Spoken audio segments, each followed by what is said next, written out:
Hey everybody, welcome to Mercury Travel, where I share the beauty of travel with you. I'm Stormy and I moved to Spain with my family of 4 and a very large dog. So if you are planning to move to Spain and you are trying to bring your large dog with you, then you are in the right place in this video, because when I moved here, I got the opportunity to navigate the maze of craziness, airline policies, paperwork, travel logistics, all of this to get my big boy here in Spain with us. So in this video, I am going to break it all down for you. I'm going to show you how to safely, legally, sanely move your large dog to Spain, what challenges you might run into. I'm going to tell you what we did and the way that we did it so you have a little bit of a guide. And even better, I'm going to put a PDF in the description box down below that you can have with all of the steps,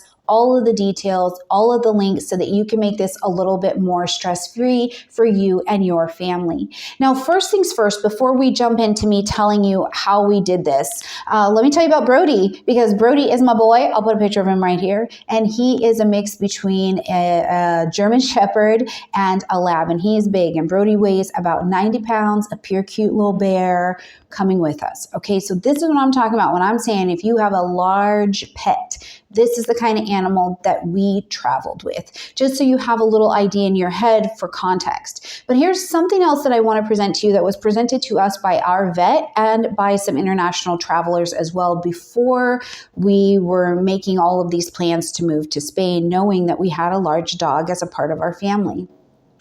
Is that it was really important that we understood how stressful this was going to be for him to make not only an international move in general and get adjusted and do all of these things. Not only that, he was going to be making an adjustment from coming from the snow and moving into southern Spain, where we've got a lot of heat, right? So this also was going to play a role and an impact in deciding where we were going to live, especially in terms of living in a place that had an air conditioner or not. We were bringing a large dog who was used to living in the snow into a massive amount of heat. We had to be able to keep him comfortable during the day. Now, granted, Spain is like huge for having marble in the home, so it's good at being cool, but we knew he was going to be overheated, and last summer definitely showed us that. So it was a good thing that this impacted even where we were going to live, our residents, okay? But the other thing to understand is that not only was the move itself going to be stressful for him, but that the flight, the cargo exchange to do this was going to be massively stressful for him, stressful on his system. And so we really needed to pause and think if this was a permanent move for us, if this was going to be something that was like a big deal. We weren't just going to go for a couple, 3 months and then ship him back and forth, right? This was going to be a lot of stress to take on him. So I'll leave that there with you for you to consider as you're considering your journey to Spain and considering bringing your pet, or whatever this needs to look like for you in your journey, is to just consider how much of an impact in terms of the feeling and the actual experience, not just the idea, that bringing your pet to Spain is going to be. Now, other things that I want to point out to you is that while Spain is a country that welcomes all breeds of dogs, like, yay, everybody can come on in here, they love them all, there are restrictions. And there are restrictions for how certain breeds are going to have to be handled, because they are going to be considered dangerous for their duration while they are in Spain. So they have to be registered within 3 months of getting here. Now, if you're coming with a pit bull, you're coming with a Rottweiler, you're coming with Dobermans, if you're coming with and what's the fluffy one? An Akita? I think it's called an Akita. I'll put it in the PDF down below. That's something that you want to know and you want to consider in terms of bringing them here. Okay, so let's talk first, because I want to stay organized for us. Let's talk about 3 ways that dogs can fly in general when we're bringing them internationally. Now, the first is going to be that they can travel in cabin. Right? They're in cabin, they sit underneath the seat, and they travel with you. But of course, if you have a large dog, this is not an option for you. So we can take that off the table. The second one is being in what's called controlled cargo cabin. And this is where your animal is checked as like excessive baggage at a particular space in the airport, and then they fly on the same flight as you. So they get loaded on and you get loaded off at the same time. You've got the captain that is monitoring what's going on with the animal while they're in the cargo place. Now, this is an option that we considered, but not all airlines allow it. So that depending on the size and the breed of your pet, this may not be an option as well. Not to mention, even if this does become an option, there are seasonal restrictions as well. So this may again take another airline carrier out of your options. So number 3 is essentially what we're going for. And this is what's going to work best for large dogs. And I'm going to put it out here. It's expensive. It's expensive, okay? And this is having them fly cargo. So what that means is that typically what you're going to do is you're going to be using a pet relocation service or company, or you're going to use what they call a freight forwarding service. And what you do is you're going to book your dog onto a separate flight from you, and then they're going to fly cargo, but you're using the pet relocation service to make sure that your dog is not just down there with the suitcases and the everything else by itself, moving through cargo and moving through customs by itself in order to get there. So we did choose this option, and so we used a pet relocation service, and I'm going to tell you what, it was expensive, but they handled every piece of the logistics for us. They helped us get Brody's flight booked. They were with him the entire time to make sure he had a safe journey. That included the layovers, that included in customs, that was including making sure every piece of his paperwork and proper care were taken until he was delivered to us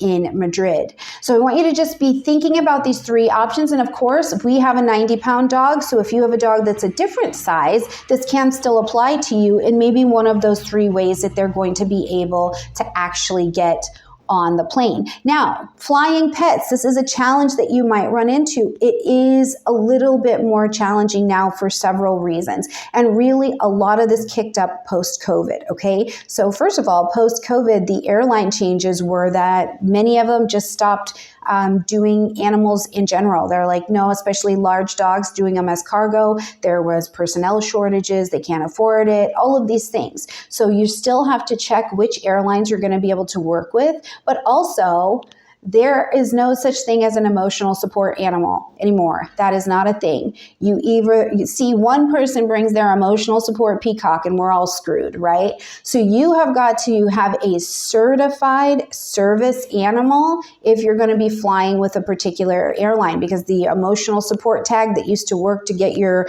pet on any kind of flight, that's not a thing anymore. The airlines themselves have breed restrictions. So some airlines just won't fly them at all. And it's really for more of a safety reason than a hazard of like being dangerous kind of reason. So again, this is another challenge you can run into.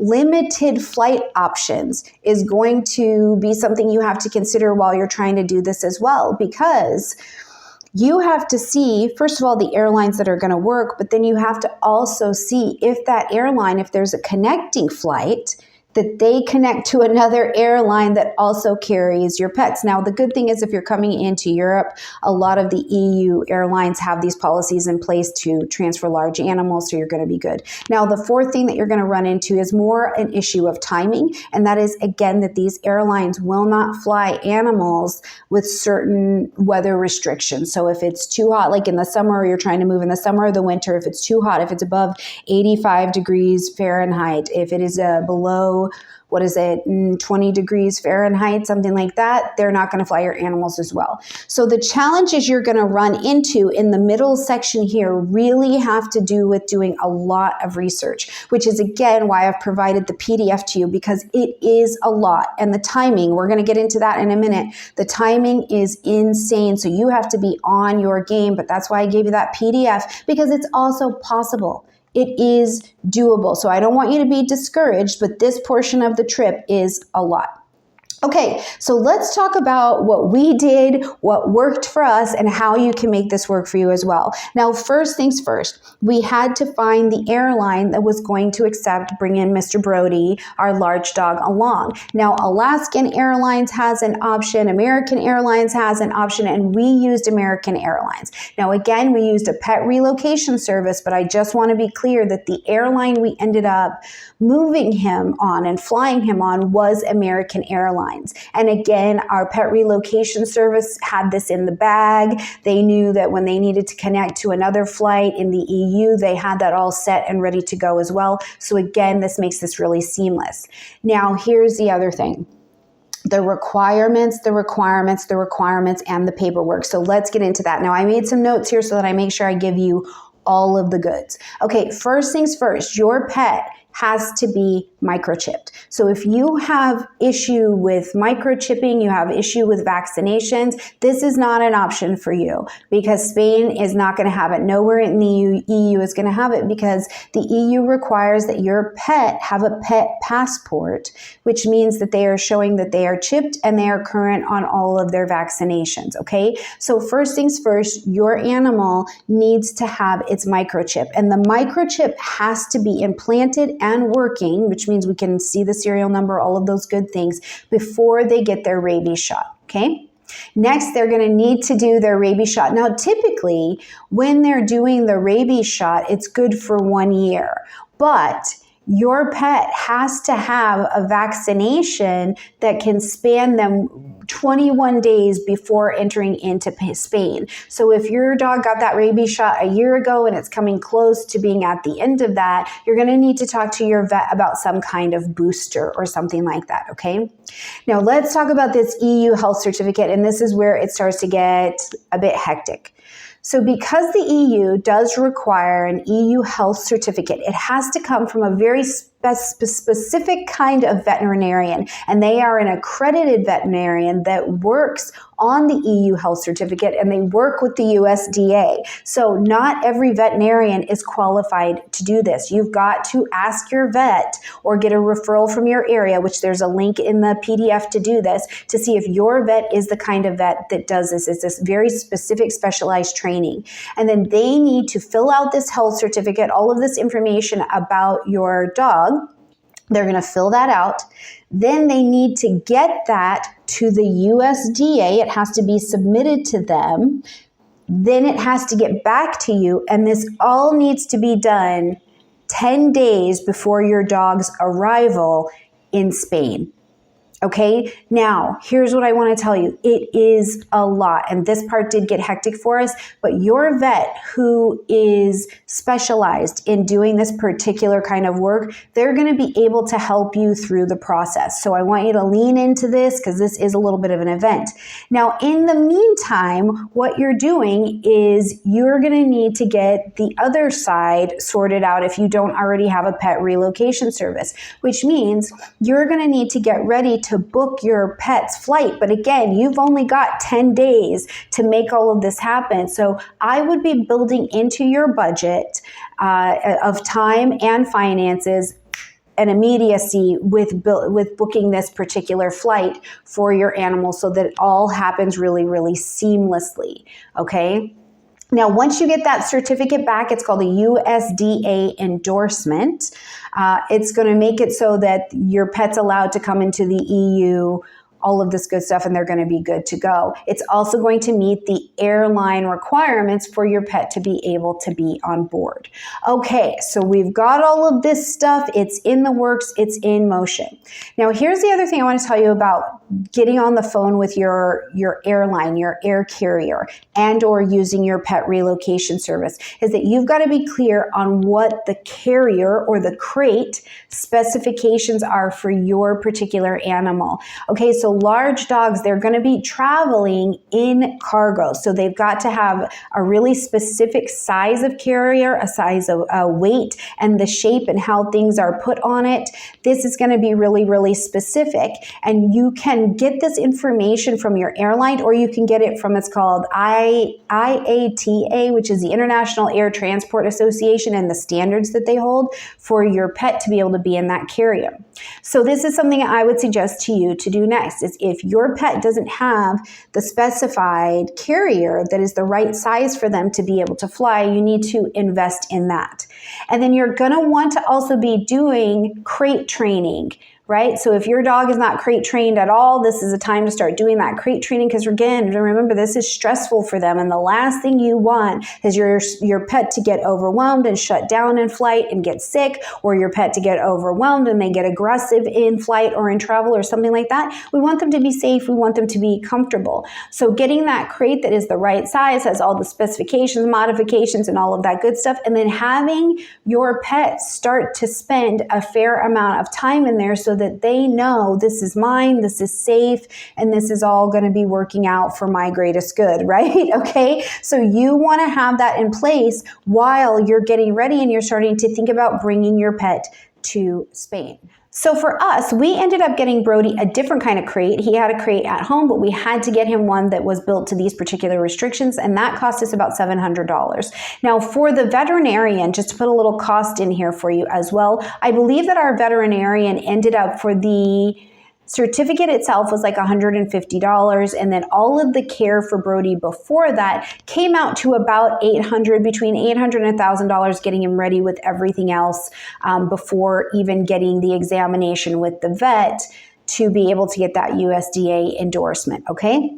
So we had him set in the crate. We ended up getting his paperwork all together, and then we got that paperwork over to our pet relocation service. Then we were able to go ahead and pay for and book his flights with American. Now, once his flights were booked, the other thing that was suggested to us that we did is, while we were looking for different apartments and we were looking for places to live, we needed to ask the property managers if Brody, because not only was he a dog, but also because of his size, was going to be allowed in that particular apartment area. And so that was another big thing for us. We needed to make sure as well that we rented a car so that when Brody got here, we live in southern Spain, but he came into the port that was in Madrid, into an international airport. We were able to go get him and his crate apartment and drive them down to our new home. So this is what worked for us.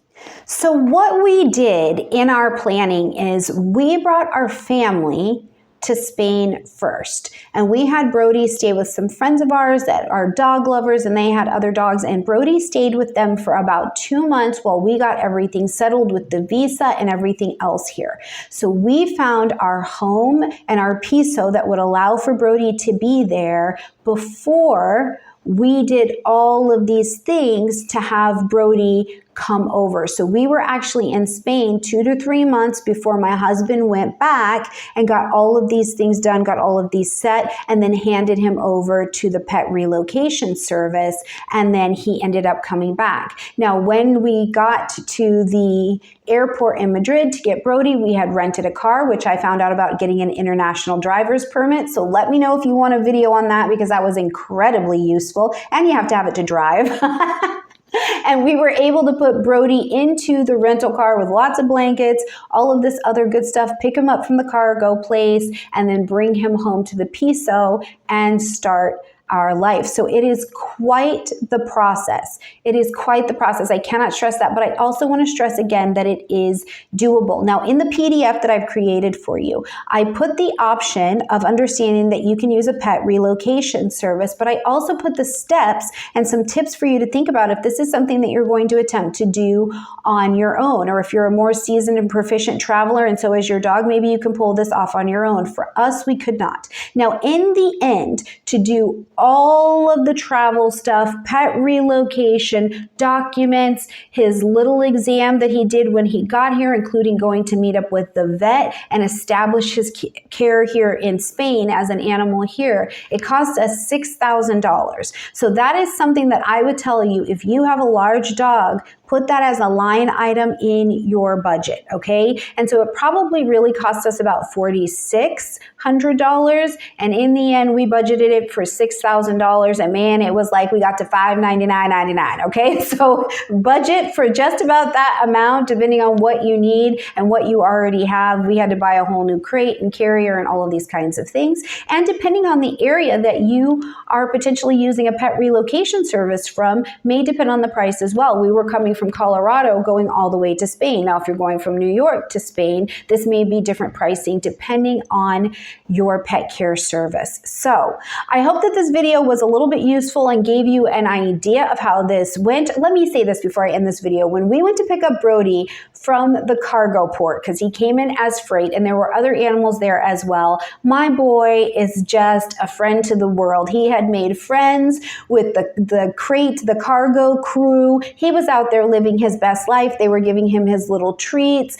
You know, when he left the cargo port like a celebrity. Okay, so really, but when we got him home and everything started to settle, he got really, really bad diarrhea, bloody diarrhea. We thought something was wrong, that he was really, really sick, or maybe something had happened. And the vet explained to us that often with the international travel, specifically for large dogs, it's so stressful to their systems that it's literally like coming through their system. It's stress coming through their system. We got him on a little medication, and then we got him also on some different probiotics that would work for him here in Spain. And he was good to go. He's been living his best life ever since. So, okay, I hope that this is helpful. Please click down below for the PDF where I'm really laying it out for you, because there's so much to cover that I want to make sure that you have everything at your fingertips. And if there's anything you heard in this video where you're like, hey, Stormy, I want to know more about that, let me know in the comment section down below, and I'm happy to make a video for it and show you how to do that. All right, check out this video next because it explains more about Spain, or this one over here. Wherever you're at, check out one of these videos because it's all me talking about Spain. All right, guys, I'll see you next time.